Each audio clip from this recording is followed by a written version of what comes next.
काय मग भावा, काय झालं? खचलास? खचून कसं चालेल? अजून लई भावा पुढं आयुष्य आहे. एवढ्यात माघार घेऊन चालणार नाही. जे घडले ते घडू दे.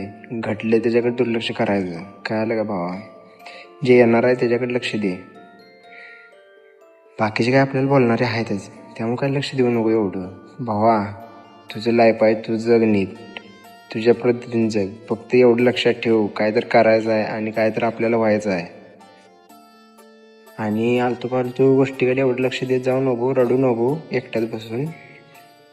कसं असते माहिती आहे भावा, त्रास देतात रे, पण तुला मोठं व्हायचं का नाही, तुला काय तर करायचं का नाही, ती तुझी इच्छा पाहिजे ना. एवढं लक्षात ठेव भावा, एकटं बसू नको माणसांच्यात ये. आणि हे रडाय बिडाय सोडून दे. मला पण माहिती आहे रडा येते, कारण पर्सनल गोष्टी आठवल्या की परत आणि रडा येते. हे विषय मला पण माहिती आहे भावा. हे पण एक पोरगंच आहे, तुझ्यासारखंच आहे रे. कसा विषय आहे भावा, रडून काय उपयोग नाही रे. डोळ्यातनं पाणी आलं म्हणजे काय आपल्या मनाला शांती मिळणार आहे? जी घाललं ते झालं, एवढा काय विचार करायचा त्यात? हां, ये जरा बाहेर, निवांत हो, शांत हो, रिलॅक्स हो. जे तुझ्या मनाला करेक्ट वाटते तेच कर. काय आलं का भावा?